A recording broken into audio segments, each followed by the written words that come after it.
Man wanted to take his injured kid to the hospital but found a creepy masked person stopping them. He pointed to a blue boundary line on the ground. As they looked in confusion, man raised a sign, "Don't cross the line." Ignoring masked man, James tried to take his car, but masked man quickly pulled out a gun. Then he drew two crosses inside a circle, indicating that they had to stay inside the blue line. James didn't know why he is doing this. He needed to take his son to the hospital. As he tried to approach again, masked man fired a warning shot. Just then, an old man ran toward them, chased by a wolf, shouting for help. The wolf bit the old man's arm. To save himself, old man flung the wolf aside, crossing the blue line. What followed terrified them all from their head to smelly butt. Wolf starts scream in agony. Its bones start piercing its skin uncontrollably, and in no time, they realized why the masked man warned them not to cross the blue line. Don't cross the line. Nobody knows why he is doing this. Now they are very serious about the masked man warning about the blue line. Masked man then wrote another message: "Don't trust anyone." After this, he didn't explain further, got back in his car, and drove away. Nobody understands what had just happened.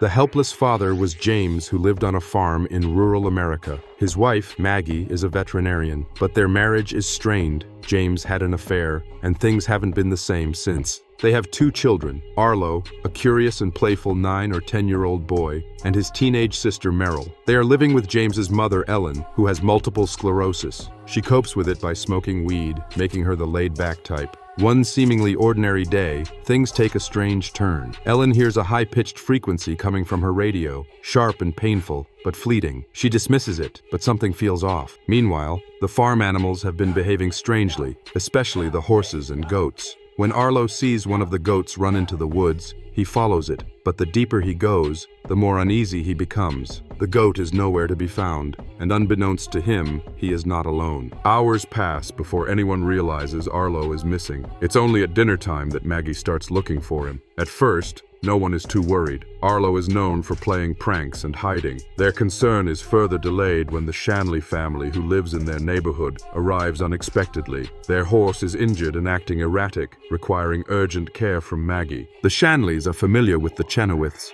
Their son, Nicholas, has a crush on Meryl, and they attend the same school. Reuben Shanley, the father, is married to Valeria, who, unbeknownst to Maggie, is the woman James had an affair with. While Maggie knows about the infidelity, she doesn't yet know who the other woman is. But at this moment, the affair is the last thing on anyone's mind. Meanwhile, Reuben explains that the horse injured itself. While Maggie plans to take it to her clinic, she remains anxious about Arlo's absence. At the clinic, Maggie examines the horse and sees a wooden piece cutted through the horse's skin. She asks Reuben to hold the horse still while she pulls out the wooden piece and treats him, whereas James, still unconcerned, searches the house while Meryl checks the garage. When they don't find him, a search party forms. Nicholas and Meryl pair up, while James and Valeria search together. Nicholas tries to impress Meryl with jokes, but she isn't interested. While they don't find Arlo, they do find the missing goat and a lost dog. They bring it to James and Valeria. Just then, they hear something unsettling in the woods. They looked but couldn't figure out what that was,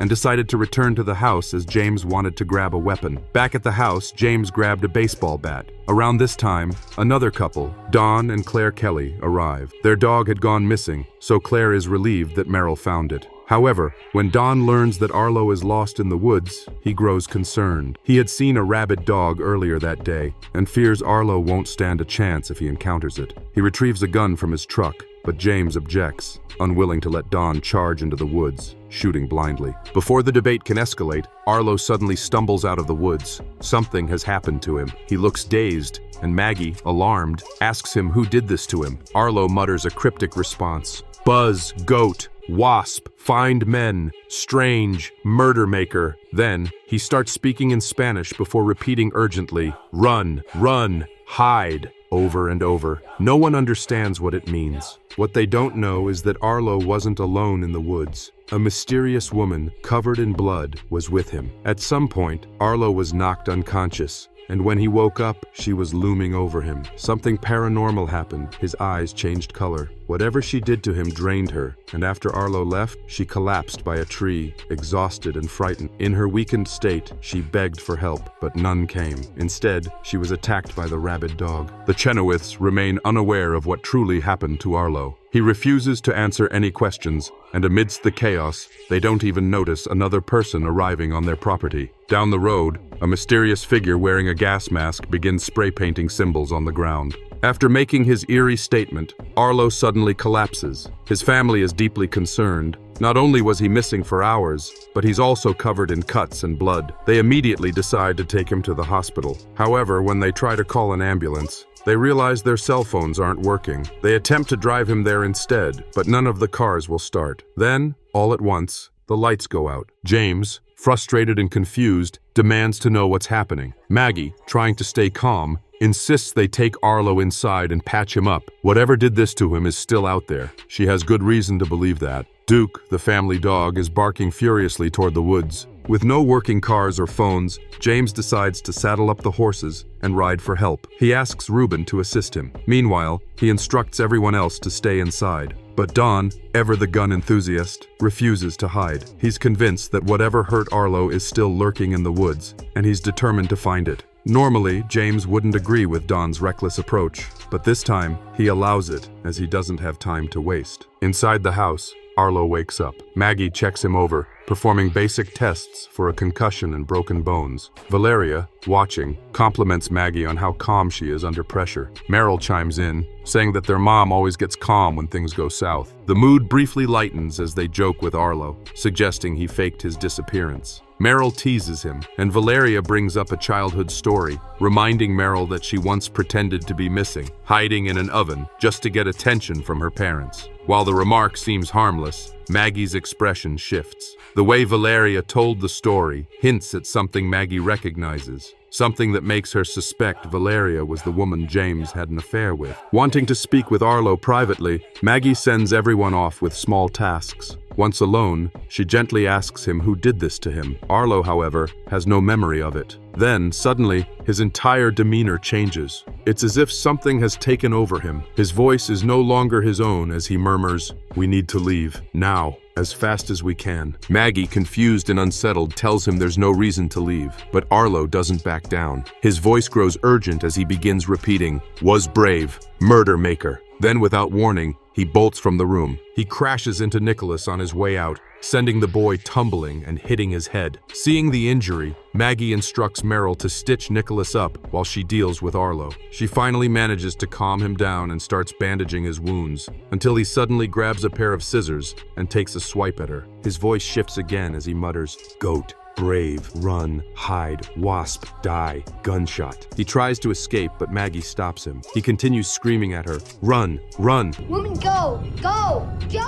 It takes all of Maggie's strength to wrestle the scissors away and settle him down. Then, just as abruptly, Arlo looks at her, his voice small and frightened. He whispers that he isn't doing all this and what's happening to him. Maggie, visibly shaken, admits that she doesn't know. For the first time, Arlo sees fear in his mother's eyes. He didn't think she ever got scared. Trying to comfort him, she tells him about the time Meryl went missing as a child, hiding in the oven, and how terrified she had been. Arlo asks how scared she was. Maggie confesses that she was very scared and made a promise with his dad to not tell anyone ever this. As the tension eases slightly, Arlo suddenly does something odd. He takes a handful of marbles, 7 or 8 of them, sets them on the ground, and carefully covers them with the teacup. They sit in silence for a moment, but then, from outside, a commotion breaks out. Maggie tells Arlo they need to go downstairs, but he doesn't respond. Instead, he picks up a dictionary, flipping through the pages while repeating, "Run, run,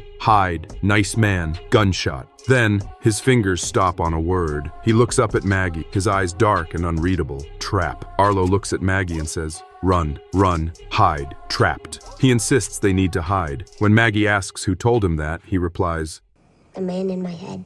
He explains that the man says they're trapped and must hide because it's coming and it kills everything in its way. While this is happening inside the house, chaos unfolds outside. Don, armed with his gun and full of bravado, charges into the woods, but his confidence shatters when he trips over the body of the woman who had encountered Arlo. She's in terrible shape and dead, and the sight rattles him. However, what terrifies him even more is the rabid dog standing nearby, staring him down. Don tries to scare the dog away, but it doesn't budge, forcing him to flee the woods. Meanwhile, James and Reuben are in the barn, preparing the horses, when Reuben spots something unusual, a running car in the distance. They rush toward it and find a masked man spray painting symbols on the ground. As they approach, they see the man holding a gun and a sign that reads, "Don't cross the line." James, desperate for help, pleads with him, explaining that his son is hurt and needs medical attention, but the man doesn't respond. He simply points to the sign. Frustrated by the silence, James decides to ignore the warning and steps forward. The masked man immediately fires a gunshot. Confusion spreads. The man still refuses to speak, only gesturing at the sign. Before anyone can react further, Don bursts out of the woods, with the rabid dog in pursuit. The commotion distracts everyone. The dog catches up to Don, who barely manages to fight it off and throws it right over the painted line. That's when everyone sees why the masked man was warning them. The moment the dog crosses the line, it doesn't just die, it melts. The sight is horrifying. Don and the others can only watch in shock. The man, still silent, writes a new message: "Don't trust anyone." Then, without another word, he gets into his car and drives away, leaving James, Reuben, and Don in stunned disbelief. Inside the house, Claire hears the gunshot. Frustrated and unwilling to sit around waiting for help, she decides to take matters into her own hands. Ignoring warnings from the others, she declares that she'll walk home, use her landline, and call for help. Duke, the dog, barks wildly as she sets off down the driveway. Outside, the three men spot her and desperately try to stop her. Even Don, her husband, pleads with her to turn back, but Claire refuses. She says confidently that she will be fine right before she crosses the line. Don reaches out to grab her, but in the struggle, his hand briefly crosses over. Instantly, his skin starts burning and melting, but that's nothing compared to what happens to Claire. The moment she steps over, her body violently implodes. It's a horrific, unexplainable death. Don stands frozen in shock, his face contorted in grief and horror. Everyone is terrified. No one understands what is happening. The next morning, no one slept, not even Don, who spent the entire night outside, staring at the remains of his wife. Maggie is the first in the house to wake. Looking out the window, she sees Don still outside and realizes she'll need to check on him. But first, she goes to Merrill, who is still shaken by the previous night's events. Merrill, full of questions, asks what happened to Claire. Unfortunately, Maggie has no answers. She says she would have told her if she had any idea about it. She asks her to look after her brother, Arlo. Downstairs, Maggie runs into James, and the two have an uncomfortable conversation. James wants to investigate how far the painted circle extends and see if he can find help. Maggie suggests he take Reuben with him. James resists, claiming he doesn't want to leave the house without a man to protect everyone. Maggie, however, sees through his excuse. She taunts him that he doesn't want to take Reuben because he doesn't want to be stuck with the husband of the woman he had an affair with. James is stunned. He wasn't expecting Maggie to figure it out, but what neither of them realizes is that Reuben has overheard everything. This is the first time he's learning about the affair. Now, under one roof, both couples are dealing with their own turmoil, making an already tense situation even worse. James insists that whatever happened with Valeria is over, but the damage is done. Feeling betrayed, Maggie walks away. Before leaving, James checks on his mother, Ellen, who has multiple sclerosis and needs her medication. She subtly lets him know that she's aware of the affair. Shaken from the conversation, James heads to the barn to prepare the horses. Meanwhile, Reuben, still processing the news about Valeria, treats her coldly, though she doesn't understand why. Before joining James, Reuben checks on Maggie. He hands her a gun for protection and leaves her with a cryptic message.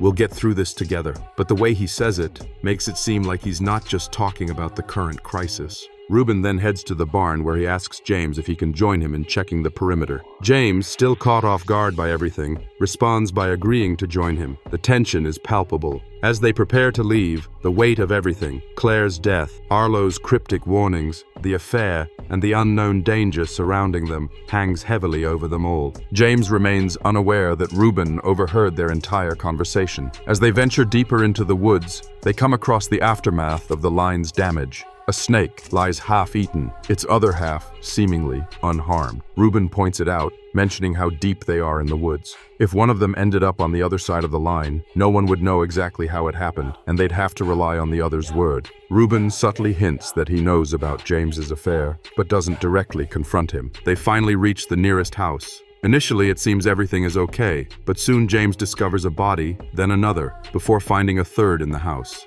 The bodies appear to be self-inflicted, but when James hears something from the basement, he investigates and is dragged in. Meanwhile, Reuben encounters 3 dogs hanging outside a grain silo. When he enters to see what they're staring at, the door locks behind him, trapping him inside. Back at the house, Maggie tends to Don, getting him on his feet so she can treat his mangled hand. They head back to the vet clinic, while Ellen and Valeria cover Claire's body with a sheet. They sit outside, waiting to see if anyone arrives, just like the man from the previous night. As they chat, Ellen, in her motherly way, brings up the affair between Valeria and her son. Valeria apologizes but explains her side of the relationship with Reuben, without getting into too much detail. As they talk, a man dressed in military gear appears at the driveway. He's armed with a gun, a bulletproof vest, and a badge, and heads toward the line. Both Valeria and Ellen warn him not to cross, but he does. To their surprise, he's fine. He explains that crossing the line isn't the problem, but returning the other way is. While Maggie is busy with Don, he mentions a body in the woods. Maggie goes to investigate and finds a body she recognizes, Carmen. She notices Carmen's wrists look like they were tied, which adds to the mystery of her death. Meanwhile, the kids stay at the house, until Nicholas notices something odd with Arlo. Arlo is flipping through the dictionary, seemingly searching for the right words. When asked, Arlo admits he's not Arlo anymore. He's Harbinger and tells Nicholas and Meryl that they're trapped and need to hide because an assassin is coming. Harbinger claims to have a solution and leads them into the woods to a crater where a deer was killed. He explains that he came from the sky and shows them a jar filled with rainbow-colored liquid from a moon rock. He warns them that the liquid is poisonous, but they must drink it to survive. Reuben is trapped in a barn, staring at a colorful, metallic, tree-like object that seems alive. Meanwhile, James, who's tied up in the basement by someone wearing a gas mask, comes to his senses. The deranged man threatens him with a cigarette, demanding a good reason not to kill him. Back in the woods, Harbinger explains the liquid's effects. Too much will kill them, but not enough will lead them over the line to die. As they make their way back to the house, Nicholas, thinking aloud, discusses the assassin and mentions that the girl he's loved since 2nd grade patched him up. Meryl is surprised, but Nicholas shrugs it off, saying it's probably irrelevant since they might not survive. Harbinger says he has to go home, but before they can discuss further, Meryl asks to speak with her brother. Harbinger agrees to swap with Arlo, and Meryl presses Arlo for answers. Arlo confirms Harbinger came from space and was sent to stop the assassin from crossing the line. As they keep asking questions, they hear a car approaching. To their surprise, the person inside is the man who drew the line. He's also wearing a gas mask and holding a sign that says, "Do not cross the line." But when he sees the jar Nicholas holds, he changes the sign to "Roll the jar over." Nicholas refuses, so the masked man crosses the line and attacks Nicholas. This surprises everyone, including Arlo and Meryl. Nicholas defends himself with a knife he brought, stabbing the masked man in the stomach. The jar goes flying, shattering on a rock, and its contents scatter. The masked man is seriously wounded, and Nicholas is shaken. Meryl realizes she has to help and immediately jumps into action. She removes the gas mask, pulls out the knife, and applies pressure to his wound. Nicholas is convinced that this must be the assassin, but Harbinger approaches and says, I know you. The wounded man, shocked, gasps that it's you. You were that woman. Harbinger responds saying that yes, and now he is here. He is Arlo, and the man is McNabb. Through labored breaths, McNabb explains that he was trying to help Harbinger. He nearly got into a car with them, but Harbinger ran off. Despite everything, McNabb isn't angry. He's just relieved to have found Harbinger again. Meanwhile, back at the house, Lieutenant Olson, the man in military gear, starts explaining things to Valeria and Ellen, though only vaguely. He claims to understand what's happening, but refuses to explain fully, saying they'll figure it out eventually. He reassures them that while the situation seems strange, there is a logical explanation. For now, he wants to get a sense of their surroundings and confirms that there are 9 people in the group. He even expresses relief that Maggie is a veterinarian. As Ellen and Valeria continue providing information, Maggie arrives, holding a shotgun she found at the site of Carmen's death. Hearing an unfamiliar male voice, she had hidden to eavesdrop, ensuring Valeria and Ellen were safe. Once convinced, she reveals herself, though she remains wary of Olson. She then informs the group about Carmen's death. Since both Ellen and Valeria knew Carmen, they're shocked. Maggie admits she doesn't know what Carmen was doing in the woods. Lieutenant Olson, however, does know. He explains that part of his job was to locate and isolate Carmen Navarro. He describes her as erratic and confused before she left her property on foot the day before, and she had been missing ever since. When Ellen and Valeria ask if Carmen was sick, Olson hesitates before confirming it, but adds that there's more to it. Carmen's condition is connected to the blue line. In fact, everything is connected. He then turns to Maggie and asks if she was the only one who saw Carmen. Maggie shakes her head and says Dawn saw her too. Olson asks if she was alive when she saw her, but Maggie replies with a negative. Olson actually seems relieved, as he believes if someone had been in her contact while she was alive, then it might have been a problem. At that moment, Ellen remembers that Arlo had been in the woods the previous night, before due, and ever since then, he had been acting strangely. This immediately catches Olson's attention. He inquires about the kid. Maggie quickly answers that they are in the barn and asks him to follow her, but Maggie has been watching Olson closely and doesn't trust him. Carmen's wrists had marks from being tied up,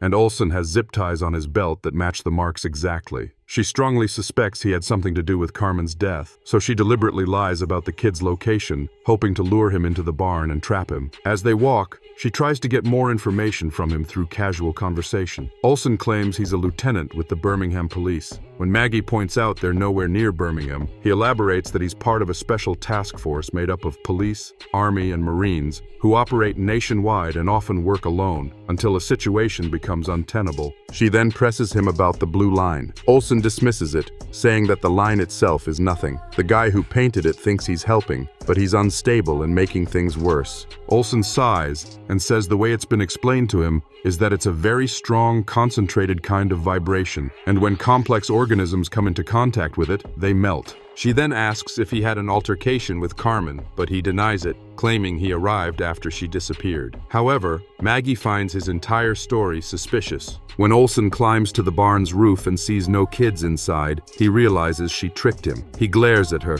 knowing she doesn't believe anything he said. Finally, Maggie confronts him directly about Carmen's tied-up wrists, exposing the holes in his story. Olson admits that much of what he said wasn't true, but adds that she is smart, but this will not help them, as no one's coming for them, and there's no way out. The only way to survive this is if she hands over Arlo to him. Maggie refuses. Olson lunges at her, but she's faster. She slams the butt of her gun into his head, knocking him unconscious. She quickly restrains him and confiscates his weapons. She then returns to the house, where Valeria seems conflicted. She hesitates before asking if Maggie knows about the affair. Maggie doesn't answer. Valeria sighs and comments that it's fine if she hates her. Maggie cuts her off by saying that she doesn't hate her, but instead feels bad for you. At first, she thought it was because she wasn't the good person Maggie believed she were. But then she realized Valeria is not the good person she thought she was. Valeria is visibly hurt, but manages to say that James was right about her, that Maggie can be cold.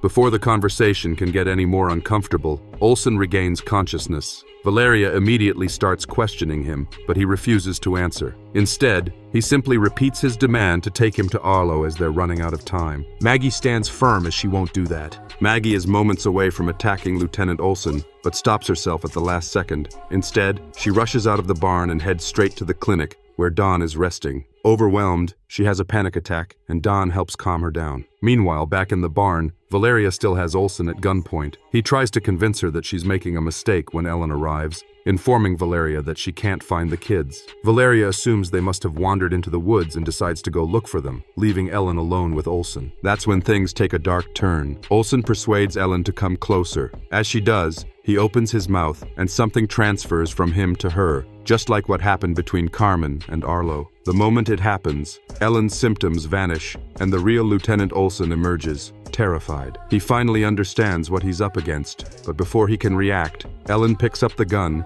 and casually shoots him dead. To cover her tracks, she slams her head against the wall, making it look like she was attacked.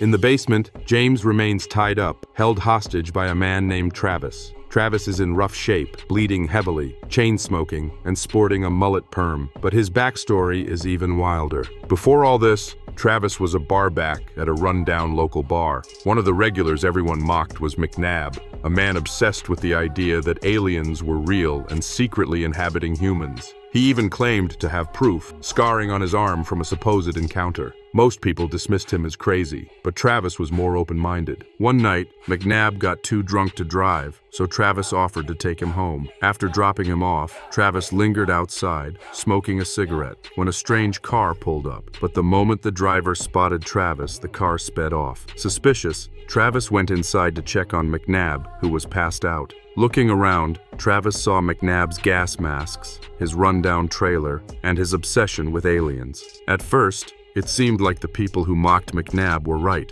As Travis continued snooping, he found a pocket knife and an old photograph of McNabb with a young girl. Suddenly, McNabb jolted awake. Startled, Travis assured him he was just checking in. But instead of getting angry, McNabb addressed the elephant in the room. Everyone thought he was crazy, yet he could see the curiosity in Travis's eyes, the look of someone wondering what if any of it is true. Over time, Travis and McNabb grew closer, and McNabb confided in him. He spoke of visitors that are some sort of aliens that took over human bodies. For every good one, there was a bad one. People online tracked them, sharing evidence and patterns. One of those people was Olson. One day, Olson arrived, and a few hours later, the three of them, Olson, McNabb, and Travis, were deep in the woods, teaching Travis how to fire a gun. He picked it up quickly. That's when they revealed their mission. There was an evil visitor nearby, tracking a good one. They planned to intervene and save the day. At first, it all sounded insane to Travis, but McNabb and Olson were convinced.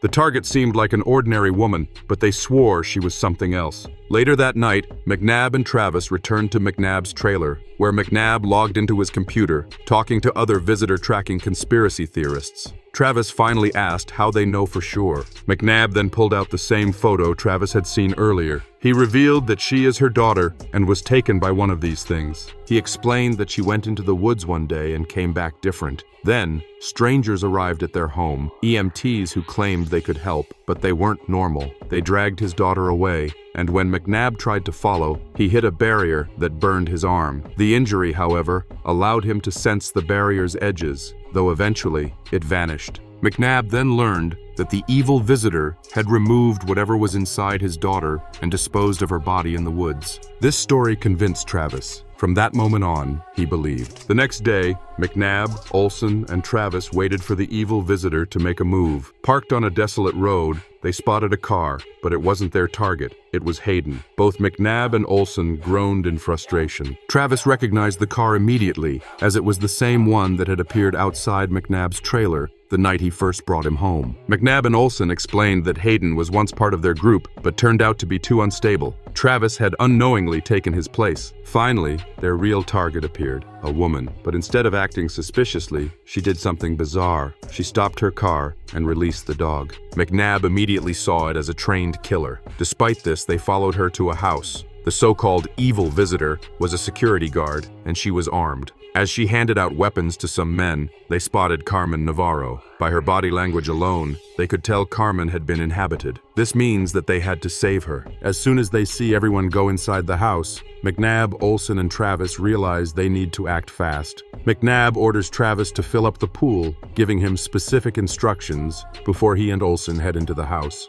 A nervous Travis follows orders, filling up a small baby pool while listening to the commotion inside. When he finally looks up, he sees the so-called evil visitor, or at least the woman they were told was a visitor. She walks outside and casually shoots someone in the head. This shocks Travis, making it seem like McNabb and Olson were right about her after all. Panicked, he hides to avoid suspicion while keeping an eye on her. She walks over to a silo, opens it, and starts pouring a metallic, rainbow-colored liquid inside. Travis has no idea what she's doing. As she continues, McNabb rushes out with Carmen Navarro, trying to get her into the car. But Carmen breaks free and runs into the woods. At first, McNabb starts after her, but then he catches a glimpse of what the visitor is doing inside the silo. For a moment, he is completely mesmerized. Snapping out of it, he apologizes to Travis, saying that he has to leave as she is setting the trap. Without another word, he jumps in the car and speeds away, leaving Travis behind, alone and terrified. Travis tries to contact Olson, but before he can,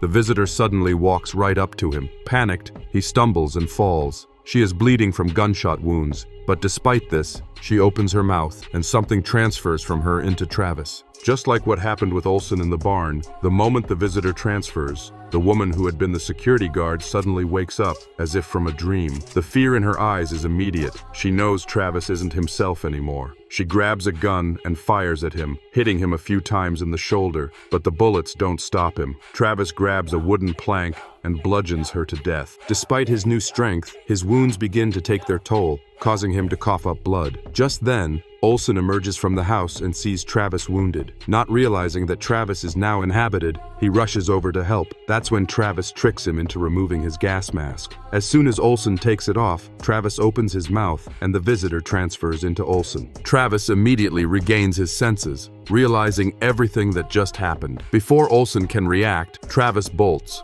not sticking around to find out what happens next. Meanwhile, the visitor, now inside Olsen, drinks more of the metallic liquid from the silo. Travis, still injured, runs into the house and hides. That's where he remains to this day. Down in the basement, Travis interrogates James. He doesn't believe James's story about his sick son and needing help. James, on the other hand, has no idea how to prove he's telling the truth. Their conversation goes in circles. But one thing becomes clear, that Travis doesn't actually want to kill James. As time passes, Travis begins to believe James isn't a visitor after all. He explains what's happening. The evil visitor set a trap inside the silo, and no one can turn it off except for the one who set it. The trap draws people in like moths to a flame. Once they're transfixed, they die. That's very bad news for Ruben, who is currently inside the silo. Travis blames himself. He saw the security guard, the supposed visitor, setting up the trap, but he didn't stop her. If he had, none of this would be happening. He feels like a coward. James doesn't care about Travis's regrets. He just wants to be freed. Eventually, Travis tosses James a pocket knife he stole from McNabb. James cuts through his restraints, and just seconds after freeing himself, there's nothing James can do. All he can do now is get out of the basement, find Ruben, and get back to their families. His first stop is the silo. When he opens the door, he sees what has mesmerized Ruben. Ruben, unable to look away, yells that he can't leave as the thing won't let it. Also, it keeps growing closer. Knowing that if he doesn't act fast, Ruben will die, James grabs an axe, smashes into the silo, and drags Ruben out. But instead of thanking him, Ruben immediately starts punching James. James doesn't fight back. He knows exactly why Ruben is furious. It's about Valeria. Even as Ruben keeps throwing punches, James manages to say that he doesn't have time for this, and they need to get back to their families. Eventually, they both cool down. They grab horses and ride back. On the way, James sees Arlo, or so he thinks. He gets off his horse and hugs him, not realizing this is actually Harbinger. Then he notices who is trailing behind: Merrill, Nicholas, and to his shock, McNabb. The last time James saw McNabb, he was wearing a gas mask and holding up a sign. Everyone believes Ellen's story about Olsen. She claims he freed himself and attacked her, forcing her to shoot him in self-defense. Since Ellen is an elderly woman who wouldn't hurt a fly, nobody questions it. Maggie even patches her up. While this is happening, the assassin, now inside Ellen, tries to inhabit Maggie's body, but it doesn't work. Meanwhile, James, Ruben, and the kids finally return to the farm. McNabb, now unconscious, is slumped over a horse. He needs urgent medical attention, so Maggie immediately tends to him. Elsewhere, Valeria and Ruben check on Nicholas, who is shaken by what he did to McNabb. They remind him that he was protecting his friends, but Nicholas still feels guilty. Feeling like he owes everyone an explanation, Nicholas tells them everything, including the liquid that Harbinger gave them. The moment Ruben hears this, he demands to know exactly where it happened. Nicholas hesitates, but eventually agrees to take them to McNabb's car, though he warns them that it's across the line. Ruben doesn't care, so Ruben, Valeria, and Nicholas set off into the woods, with Nicholas leading the way. This gives Ruben and Valeria a chance to talk.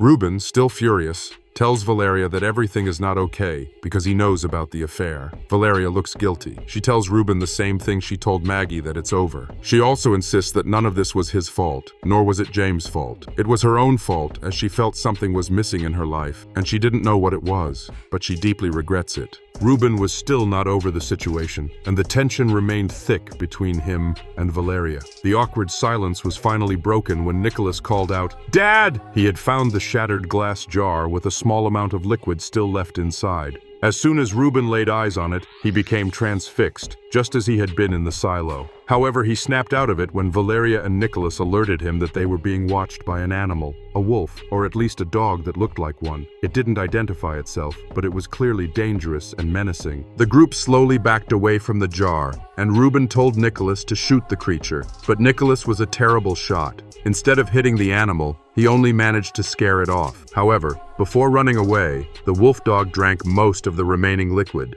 As they watched, they realized something astonishing. It crossed the blue line without dying. This confirmed that drinking the liquid allowed a person or creature to survive crossing the boundary. Unfortunately, that was the last of the liquid, and they had no way of collecting more to cross the line themselves and reach McNabb's car. All was not lost, though. Nicholas noticed a small notebook on the ground, likely dropped by McNabb. He picked it up and took it back to the house. Back at the house, Maggie was tending to McNabb's injuries, but was doing so under the assumption that he was a bad guy. Meanwhile, Arlo told James that Harbinger wanted their mother to know that McNabb was actually good. Maggie overheard this and told James that he might want to check on his mother. She asked Don to take James to Ellen, and Don agreed, but instead of taking him to her, he led James to the barn. Don was the only one who wasn't fully convinced by Ellen's story. The way Olson's body was positioned didn't suggest that he had struggled or freed himself. It looked more like he had simply been sitting there when he was shot. Adding to the suspicion, nobody had actually seen the attack happen. James, knowing what he did about assassins inhabiting bodies, told Don he needed to speak to his mother and instructed Don to inform Maggie. As Don went to relay the message, Maggie was getting a rundown from Harbinger about his true purpose. He explained that he was searching for a machine and had to find it without waking them. When Maggie asked who he was referring to, he explained that the assassins were just sleeping, waiting to be woken up. She pressed him further, asking what would happen when he reached the machine, and he said that he was the on switch. Once he activated it, the preparation would begin. At that moment, McNabb interrupted, saying that they were preparing for the invasion. Maggie and Merrill spun around to find McNabb holding them at gunpoint. He demanded Arlo, insisting that the boy was their best hope for survival. He pleaded with Maggie, trying to convince her, but the gun in his hand made it clear that he wasn't asking. By then, Don had returned and saw through the window that McNabb was threatening them with a gun. Knowing he had to act fast, he rushed back to the house to grab weapons. On his way, he ran into James, who still hadn't found Ellen. Don quickly updated him about the situation in the clinic, and the two hurried to intervene. What followed was utter chaos. James and Don tried to stop McNabb and talk him down, but in the commotion, Don got shot. Luckily, he was wearing a bulletproof vest and wasn't seriously injured. McNabb took advantage of the confusion and escaped. James ran after him but couldn't catch up. Realizing he couldn't waste time chasing McNabb, he shifted his focus back to finding his mother. However, even by nightfall, she was still missing. With no other choice, he instructed Maggie to take the kids inside, while he and Don went searching for Ellen. Around the same time, Ruben, Valeria, and Nicholas returned. James filled them in on everything that had happened while they were away. Inside the house, Nicholas showed Merrill the notebook he had taken from McNabb. Much of it was confusing, but some parts made sense and provided useful insights. Later that night, the adults came back with Ellen. She had been found standing aimlessly in a barn, her tremors returning, a sign that her Parkinson's symptoms were back, meaning the assassin had likely left her body. She confirmed this, but given the circumstances, no one could fully trust her. As a precaution, they tied her up. A bigger concern loomed over them now. If the assassin wasn't in Ellen, then it had to be inside someone else. Either one of them or someone still out there. The group erupted into debate, with heated arguments on how to handle the situation. Finally, Nicholas spoke up. He had found something in the notebook. There was a way to remove the assassin from someone's body, but it required drowning the person. The entire household was on edge. No one trusted anyone, because the assassin could be inside anyone. Nicholas had been tasked with keeping an eye on Arlo, who remained in his bedroom. Armed with a hammer, Nicholas was ready to attack anyone who got too close. He fully trusted Merrill, and obviously Arlo, but it was the adults who were conflicted about who could be trusted. James, Ruben, and Don went outside to start a fire. Don believed that someone would see the smoke and come. James, however, was convinced that McNabb wouldn't return. He thought McNabb was injured, scared, and despite believing he was helping, wouldn't dare come back. Ruben, on the other hand, through the fire was a complete waste of time. Frustrated, he lashed out at both men and stormed off, with Don following to make sure he wasn't the assassin. While they were gone, Maggie stepped outside and spoke to James. The conversation shifted from the situation at hand to whether they could actually go through with drowning someone. The notebook contained instructions not just on drowning someone, but also on how to bring them back to life. But there was a risk. James acknowledged this and told Maggie that if it came down to it, she would have to do it. Before he could continue, Maggie cut him off. She confronted him about what Valeria had told her, that James had said Maggie was cold. Eventually, they refocused on the task at hand, finding the assassin and possibly having to drown someone they knew. They went inside to discuss their next steps. At one point, James told Maggie that she has to trust him. She immediately retorted James, saying that she didn't trust him before all this happened. Why would she trust him now? James had no comeback. She had completely shut him down. Meanwhile, Ruben was charging through the forest with Don trailing behind, trying to convince him to go back to the house. Ruben wasn't listening. Frustrated, Ruben finally turned and snapped at Don. He reminded him that he hadn't made a big deal about the fence line being moved, and he didn't want problems now either. He just needed Don to let him do what he had to do,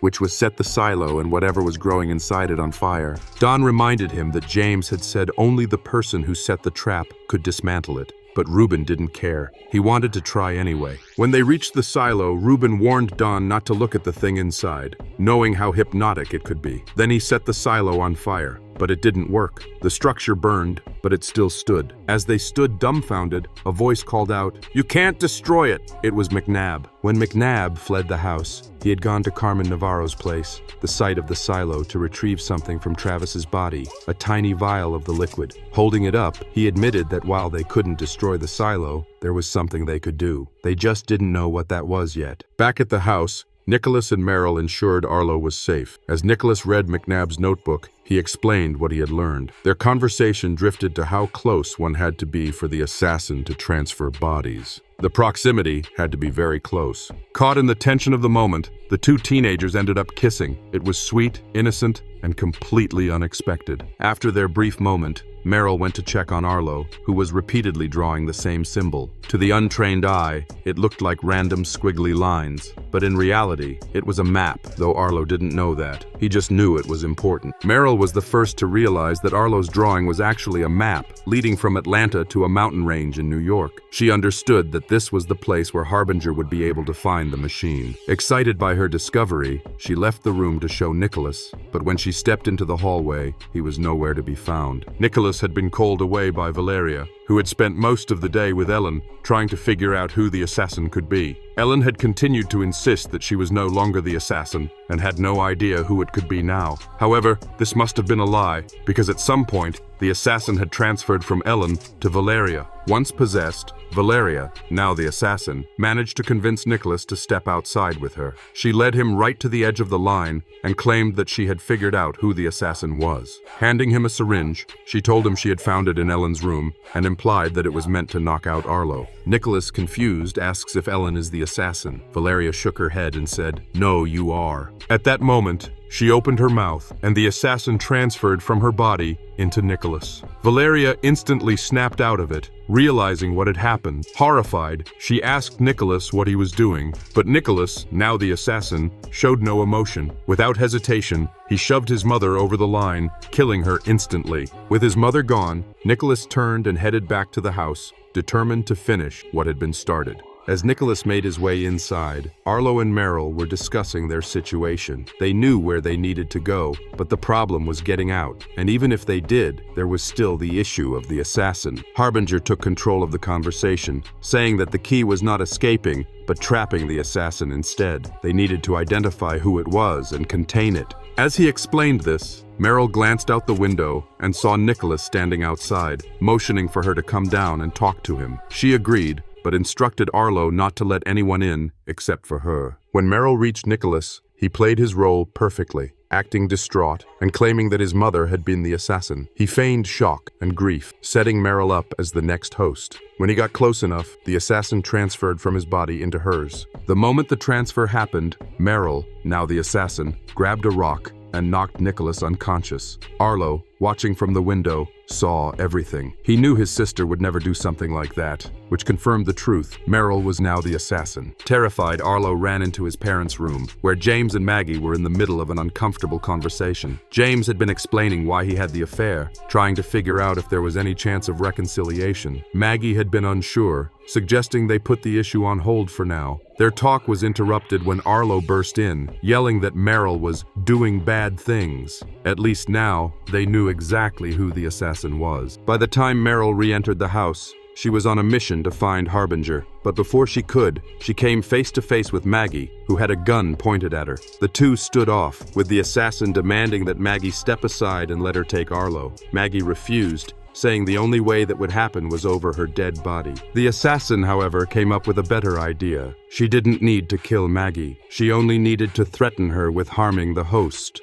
With that, the assassin put a knife to Merrill's throat, forcing Maggie to stand down. What the assassin hadn't counted on, though, was that Maggie had backup. James managed to sneak up from behind, grabbing Merrill. Since she was just a 13-year-old girl, he and Maggie were able to overpower her and drag her into the bathroom. There, they held Merrill underwater, drowning her. It was painful, emotionally and physically, because, to them, they were drowning their own daughter. But they knew it was the only way to get rid of the assassin. They kept her submerged until she was lifeless. Then they pulled her out and desperately performed CPR. For a while, it seemed hopeless. But finally, Merrill gasped back to life. While all of this was happening, McNabb revealed his plan to Ruben and Dawn. With the tiny vial of liquid he had taken from Travis's body, he believed they could create more. He handed Ruben a pair of construction gloves and told him to drink the substance before approaching the object. The process would be painful, but Ruben needed to snap off a piece of it. Despite his doubts about McNabb, Ruben followed the instructions.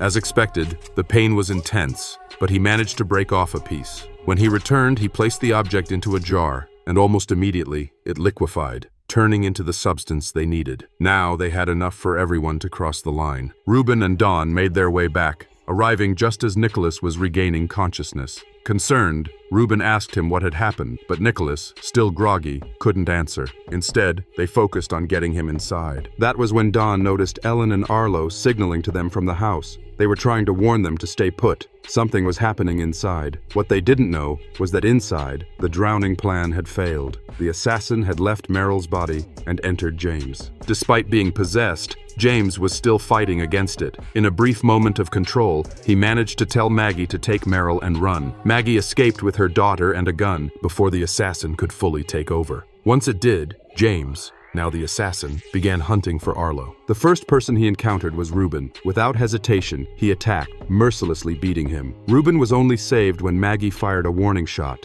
startling James. Maggie knew she should have shot him, but she couldn't bring herself to do it, even though she knew it wasn't really James anymore. As James continued searching the property, he finally found Arlo in the barn, where Olson's body still lay. The situation was unfair. On one side was the assassin inhabiting a grown man, and on the other was Harbinger in the body of a little boy. But Harbinger used his words to his advantage, keeping the assassin distracted just long enough for Maggie to creep up behind James and inject him with ketamine. The drug took effect, making him weak and drowsy. Maggie tried to flee with Arlo, but he stopped her, reminding her how she had once trapped a wasp. He insisted that was exactly what they needed to do to the assassin. Following the plan, Maggie stabbed James in the leg, but the injury barely affected him. Instead, she dodged him and managed to shove him into a giant cooler. Ruben quickly piled sandbags on top to make sure he couldn't escape. For now, the assassin was trapped. Merrill was devastated. That was her father inside the cooler. She begged to let him out,